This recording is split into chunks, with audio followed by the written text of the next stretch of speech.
আসসালামু আলাইকুম। Hello everyone, Shiuli's family থেকে আবারও আপনাদের শিউলি আপু চলে এসেছি একটা মজাদার রেসিপি নিয়ে। আর রেসিপি করতে গিয়ে এত একটা ঝামেলার মধ্যে পড়ে গেলাম কল্পনার বাহিরে। তো প্রথমে আপনারা লাইক দিয়ে পুরো ভিডিওটা দেখেন, তারপরে আমার ঝামেলাটুকু দেখতে পাবেন। এই যে নাস্তা পানি খেয়ে দিয়ে তারপরে হচ্ছে কাটাকাটির পালা শেষ। তো এখন রান্নাঘরে রান্না করতে চলে আসছি, কারণ তাড়াহুড়া করে রান্না করলে তারপরে হচ্ছে খেয়ে দিয়ে ছেলেরা স্কুলে চলে যাবে, পরীক্ষা যেহেতু চলতেছে। তো এইটা হচ্ছে কহি বলেন আর হচ্ছে কি বলে চিচিঙ্গা বলেন, কোন ডিস্ট্রিক্টে কি বলে জানি না, আমাদের কুমিল্লা ডিস্ট্রিক্টে কহি বলে। তো এখন হচ্ছে একটা কহি ছিল ফ্রিজে, এটার সাথে আমি 2টা আলু কুচে দিচ্ছি। তো এটা দিয়ে আজকে আমার শাশুড়ির হাতের একটা রেসিপি রেডি করব। তো রান্নাঘরে সিঙ্কের মধ্যে জালিতে নিয়ে পানি দিয়ে ধুয়ে নিলাম, আর এখন কিছুক্ষণ রেখে দিব যেন পানিটা একবারে ঝরে যায়। তারপরে তো রান্নার জন্য আরও কাটাকাটি লাগে। তো এখানে পেঁয়াজ কেটে নিছি, কাঁচামরিচ কেটে নিছি, ধনিয়া পাতা কেটে নিছি আর কি। আরও অন্য তরকারিও রান্না করব, সেজন্য একটু বেশি বেশি কাটাকাটি হয়েছে। তো কড়াই বসিয়ে তেল দিয়ে দিলাম। তেল দিয়ে এই কড়াইতে যখন পেঁয়াজ দিতে যাব তখনই ঘটে গেল একেবারে যেটা কল্পনার বাহিরে ছিল আমার। দেখতে পাচ্ছেন সকাল সকাল একদম মনটাই খারাপ হয়ে গেছে। শখের তোলা নাকি 80 টাকা। আমার মনে হয় আজকে এই শখের তোলার 80 টাকা চলেই যাবে। রান্না করতে গিয়ে চুলায় ডিস্টার্ব দিচ্ছে মানে কি, লাকড়ির চুলায়ও রান্না করলে মনে হয় এত কালি হবে না। হঠাৎ করে দেখতেছি কড়াই টড়াই একদম কুচকুচে কালো হয়ে গেছে। বারান্দায় গিয়ে দাঁড়ালাম, ভাগ্যটা মনে হয় ভালো, হুট করে আঙ্কেলের সাথে দেখা হয়ে গেল। আঙ্কেলকে ডেকে আনলাম। আঙ্কেল এসে তো চুলা খুলে একদম ডাইনিং রুমে ফ্লোরে নিয়ে এখন হচ্ছে এই চুলা ঠিক করার জন্য বসে আছে। তো দেখি কতটা ঠিক হয়। আঙ্কেলের সাথে কথা বলতেছি এভাবে না ওইভাবে। যাই হোক, এখন আঙ্কেল বলতেছে আন্টি মনে হয় চুলা ঠিক হবে, দেখি লাগাইয়া। লাগাইতে যাইয়া দেখে আঙ্কেলে একদম আঙ্কেলই ভুল করে ফেলছে, মানে যেটাতে গ্যাসের লাইন দিবে সেই পাইপটাই লাগানো হয় নাই। তো এখন হচ্ছে এই যে আঙ্কেল হচ্ছে পাইপটা লাগাবে, আর এখানে রিয়াটা মনে হয় ছুটে গেছে, ঘাম ছিল তো। সমস্যা নাই, এটা ছুটলেও কোনো অসুবিধা নাই। তারপরে হচ্ছে দেখি আঙ্কেল এখন পাইপটা লাগাবে। তো আমার এই চুলাটা খুব শখ করে লাগানো, কারণ যখন চুলাটা কিনেছি অনেক টাকা দিয়ে কিনেছি, আর একদম রান্নাঘরের টাইলসের সাথে ম্যাচিং করে পাথরের চুলা কিনেছিলাম। দুঃখের বিষয়, জানি না শখটা থাকবে কি না, না থাকলে আজকেই এটার এক্সপায়ার ডেট শেষ হয়ে যাবে। তারপরে পাইপটা লাগানো হয়ে গেছে, ফাইনালি চুলার গ্যাসের লাইনও দেওয়া হয়ে গেছে। এখন হচ্ছে আমি চুলাটাকে চেক করে নিব। আঙ্কেল বলতেছে আন্টি চুলাটা চেক করে নেন। তো ধুয়ে মুছে এই যে এই বার্নারগুলো দিয়ে হচ্ছে আমি রান্নাটা করি। আমার কাছে মনে হয় এগুলা থাকলে চুলার তাপ এদিক সেদিক একটুও নড়াচড়া করে না, মনে হয় অল্প সময়ের মধ্যেই রান্নাটা হয়ে যায়। আর এমনিতেও চুলার তাপ অনেক বেশি উঠে, চুলাটা খুব ভালো মানের পড়ছিল, খাইছে পচায় আর কি। তো এখন এক চুলা জ্বালিয়ে নিলাম, আর এক চুলাও জ্বালিয়ে নিলাম। কালারটা মনে হয় একটু চেঞ্জ, হয়তো বা দেখি। 2টা একদম ধোয়া পাত্র বসিয়ে দিলাম 2 চুলার মধ্যে, দেখা যাক কি হয় আর কি। কিছুক্ষণ জাল করে নিলেই বোঝা যাবে। তারপরে কি করা, চুলাগুলি অফ করে দিতে হবে একটা একটা করে। আমি অফ করে চেক করব। মনে হচ্ছিল কালি উঠতেছে না, দেখা যাক। এইটাও অফ করে দিলাম। আলহামদুলিল্লাহ, মনে হয় ঠিক হয়ে গেছে। রান্না করলে তারপরে বুঝতে পারবো। তো ওই যে শাশুড়ির রেসিপি রান্না করতে গেলে তো যা যা জিনিসপত্র লাগবে সেগুলো আমার রেডি করতে হবে। কড়াই বসিয়ে দিলাম। ওই যে চুলা ঠিক করতে গিয়ে লেট হয়েছে, কারেন্টের চুলায় আবার ছেলেকে ডিম পোস্ট করে দিছি, সে রুটি খাইলো। কারণ আমার রান্না যেহেতু লেটই হয়ে গেছে, সে আর এখন ভাত খেয়ে যেতে পারবে না। তারপরে এখানে 2টা ডিম ভেঙে একদম ফেটে নিতেছি আর কি। এই 2টা ডিম দিয়েই হচ্ছে রেসিপিটা হবে। তো ফেটে নিলাম, কিছুই দিব না এখানে। তারপরে ওই তেলের মধ্যেই দিয়ে দিলাম। তেলটা একটু কালার চেঞ্জ, কিচ্ছু হবে না, সমস্যা নাই। ডিমবাজির তেল, মাত্রই ডিম পোস্ট করেছি তো। তারপরে আমি হচ্ছে গিয়ে এই একটা কালো কড়াই বসিয়েছি, যদিও কালি উঠে যেন এই পাত্রটাই নষ্ট হয় আর কি। তারপরে হচ্ছে প্রয়োজনে চুলা আজকে খুলেই ফেলবো, বললাম না এক্সপায়ার ডেট শেষ হয়ে যাবে।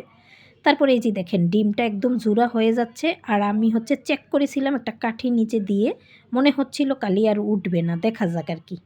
শেষ পর্যন্ত চেক করব আর কি কী হয়। আর না হয় এই কালির মধ্যেই আজকে রান্না শেষ করতে হবে, তারপরে আবার যেই চুলা সেই চুলার ব্যবস্থা করব আর কি। তো এই চুলাটা ওই যে শখের বললাম টাইলসের সাথে কালার ম্যাচিং করে নিয়েছিলাম, নষ্ট হয়ে গেলে কিচ্ছু করার নাই। যেই কড়াইতে তেল দেওয়া ছিল সেই কড়াইতে পেঁয়াজ দিয়ে দিলাম আর কি। তাই এখন হচ্ছে পেঁয়াজটাকে হালকা নেড়ে চেড়ে একটু ভেজে নিব, ফুল বাদামি কালার করব না।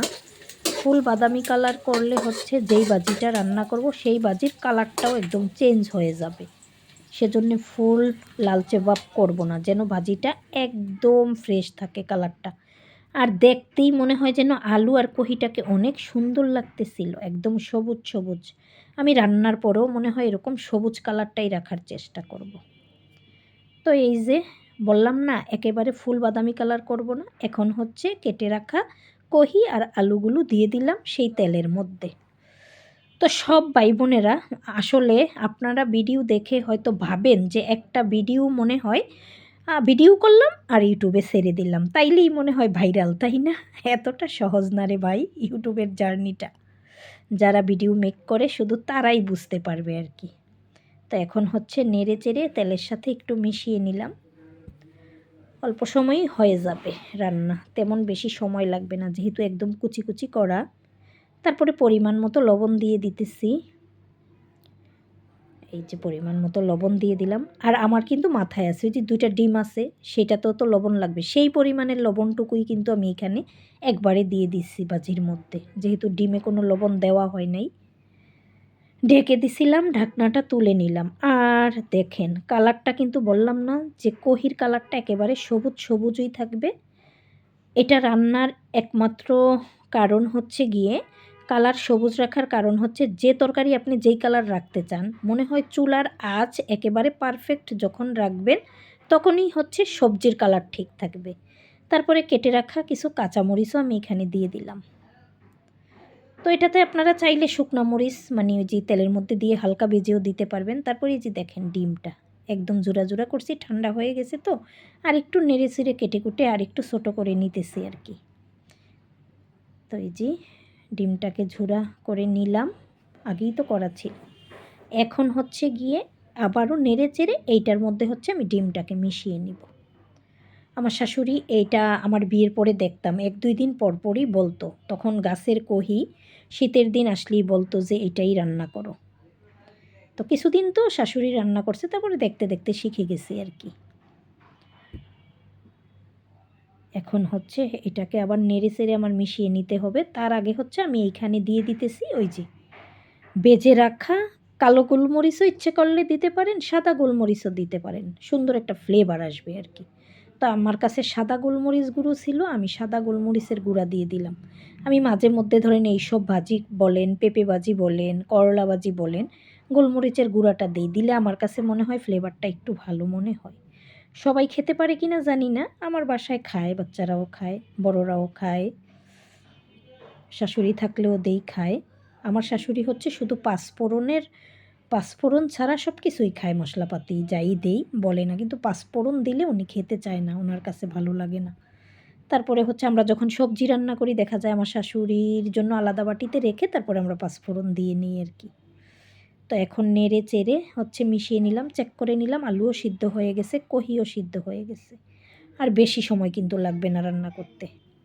আমি যত ভাজি বলেন কালার ঠিক রাখতে গেলেই আপনারা দেখবেন চেক করে আগুনটার পরিমাণটা একেবারে সমান তালে রাখবেন, দেখবেন কোনো সবজির কালার নষ্ট হবে না রান্নার পর।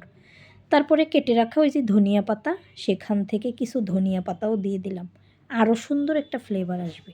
ফাইনালি তো এখন রান্না শেষই হয়ে গেছে, শেষের দিকেই ধনিয়া পাতাটা দিয়ে আর একটু নেড়ে চেড়ে তারপরে হচ্ছে চুলা অফ করে দিব আর কি। তো এই যে ধনিয়া পাতা দিয়ে নেড়ে চেড়ে মিশিয়ে নিতেছি। তো কে কে শাশুড়ির কাছ থেকে কি কি রেসিপি শিখেছেন কমেন্ট করে আজকে আপুকে জানিয়ে দিবেন। আমি আমার শাশুড়ির কাছ থেকে অনেক কিছু শিখেছি, মায়ের কাছ থেকে শিখেছি, চাচিদের কাছ থেকে শিখেছি, ফুফুর কাছ থেকে শিখেছি। আমার দাদির কাছ থেকে শিখতে পারিনি, বাট তখন তো ছোট ছিলাম, শুধু দেখছি আর কি, তখন সেভাবে রান্নাও কোনো দিন করিনি, পারতামও না। এই যে দেখেন ফাইনালি মাশাল্লাহ দেখতে পাচ্ছেন কালার যেমন সবুজ ঠিক তেমন সবুজই রয়ে গেছে, মরিচের কালার বলেন আর হচ্ছে কহির কালার বলেন। তো এটা পরোটা বলেন, ভাজি বলেন, পোলাও বলেন, তারপরে হচ্ছে গরম ভাত বলেন, সব কিছু দিয়েই খাওয়া যাবে আর কি। বাচ্চারাও খাবে আজকে। তো আজকের এই রান্নাটা কেমন হলো আপুর কমেন্ট করে জানাবেন। শিউলিস ফ্যামিলির সাথে থাকবেন, বেশি বেশি লাইক কমেন্ট শেয়ার দিবেন, আমার ইউটিউব চ্যানেলটা সাবস্ক্রাইব করে দিবেন। আসসালামু আলাইকুম। আল্লাহ